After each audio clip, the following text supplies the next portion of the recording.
जय श्री कृष्णा। राधे राधे दोस्तों, स्वागत है आपका अपने चैनल पर। आज हम सुनाएंगे आपको भगवान के चमत्कार की कथाएं। इन कहानियों को सुनने से हमें पता चलता है कि पूरी श्रद्धा और सच्चे मन से अगर हम जगन्नाथ भगवान को पुकारते हैं तो वे अपने भक्तों के संकट को दूर करने के लिए तुरंत दौड़े दौड़े आते हैं।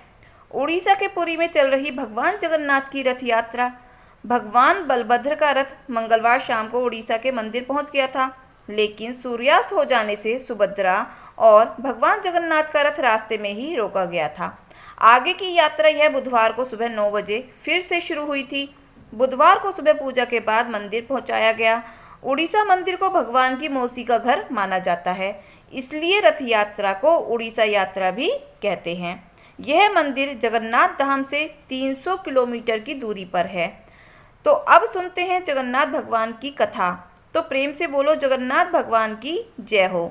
बताया जाता है कि सुदामा की श्रद्धा देखकर भगवान जगन्नाथपुरी के बाहर एक ब्राह्मण के वेश में खड़े हो गए थे। जब सुदामा वहां पहुंचे तो ब्राह्मण को देखकर उनसे जगन्नाथ धाम का पता पूछा, तो भगवान ने ब्राह्मण के वेश में उन्हें बताया कि पीछे जो आग का गोला है उसमें प्रवेश करने के बाद ही भगवान के दर्शन होंगे। आग के गोले को देखकर सुदामा एक बार तो घबरा गए, लेकिन जैसे ही गोले में प्रवेश होने के लिए आगे बढ़े तो भगवान ने खुश होकर वहां पर साक्षात दर्शन दिए और वरदान देते हुए कहा कि मांगो, क्या मांगते हो। तो सुदामा ने कहा कि मुझे रास्ते में बहुत सारे पीड़ित और दुखी लोग मिले थे, उन्हीं के दुख दूर करने की प्रार्थना करता हूँ। आप मुझे उनके दुख दूर करने का कोई ऐसा उपाय बताएं। तो भगवान जगन्नाथ ने सुदामा को एक बेंत दिया और कहा, जिसके भी इस बेंत से मारोगे उसके सारे कष्ट दूर हो जाएंगे। मान्यता है कि तभी से चित्र माह के शुक्ल पक्ष होने पर और आषाढ़ मास के शुक्ल पक्ष शुरू होने पर श्रद्धालु भक्ति पूर्वक भगवान जगन्नाथ जी की पूजा अर्चना करते हैं और कथा सुनते हैं। बाद में उनकी बेंत खाकर अपने कष्ट दूर करने की प्रार्थना करते हैं। कथा इस प्रकार है।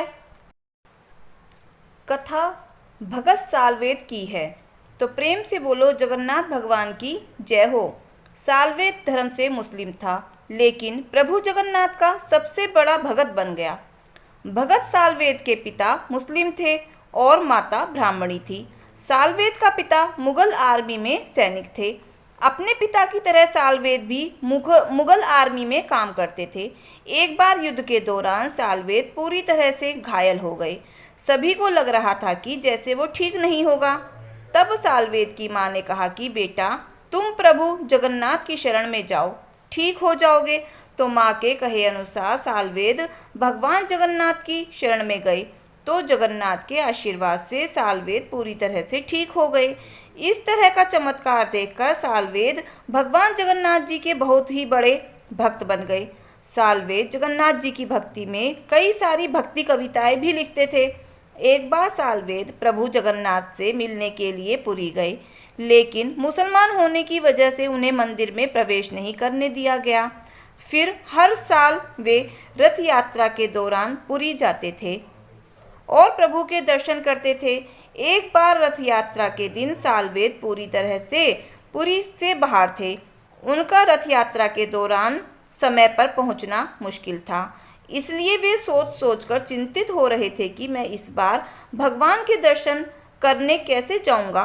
तो सालवेद ने भगवान जगन्नाथ से विनती की कि मेरे पहुंचने तक इंतजार किया जाए, मैं आपके दर्शन करना चाहता हूं। अगर अब की बार मुझे आपके दर्शन नहीं मिले तो फिर मुझे 1 साल तक इंतजार करना पड़ेगा, क्योंकि मैं मुस्लिम हूँ। इसी वजह से मंदिर में मुझे आपके दर्शन करने की अनुमति नहीं है, मुझे दर्शन करने नहीं दिए जाते हैं।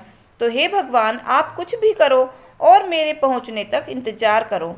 बस फिर क्या था, भगवान जगन्नाथ अपने भक्त से बहुत ही खुश हो गए और रथ जहाँ खड़ा था वहीं रुक गया, आगे की तरफ नहीं जा रहा था।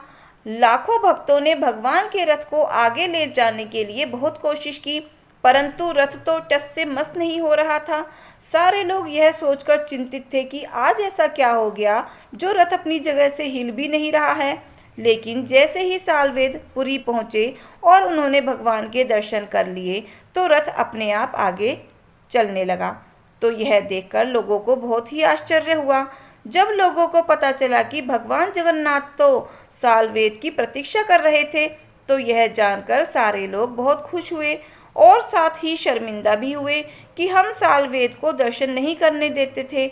और सारे लोगों ने सालवेद से माफ़ी मांगी और कहा कि आज के बाद तुम कभी भी किसी भी समय भगवान के दर्शन के लिए आ सकते हो। तो फिर क्या था, सालवेद तो पुरी में ही रहने लगे और रोजाना भगवान जगन्नाथ के दर्शन करते, पूजा करते और ऐसा करते करते वर्षों बीत गए। सालवेद का देहांत भी पुरी में ही हुआ था। उनके देहांत के बाद उनकी समाधि पुरी के उस जगह पर बनाई गई थी जहाँ पर वह रहते थे। इस समाधि के रास्ते से ही प्रभु जगन्नाथ का रथ हर साल जाता है और जब भी रथ इस जगह पहुंचता है तो कुछ समय के लिए वहां अवश्य रुकता है। इस चमत्कार से भगवान जगन्नाथ ने साबित कर दिया, धर्म से बड़ा कोई नहीं होता। भगवान तो सच्चे प्रेम के भूखे होते हैं। भगत चाहे किसी भी धर्म का हो, लेकिन उसके मन में सच्ची श्रद्धा होनी बहुत ही जरूरी होती है। तो दोस्तों, ये थी सालवेद की भक्ति की चमत्कारी कथा। आपको कैसी लगी? वीडियो अच्छी लगी हो तो वीडियो को लाइक शेयर के साथ साथ सब्सक्राइब अवश्य करें। मिलते हैं फिर नई कथा नई कहानी के साथ। धन्यवाद।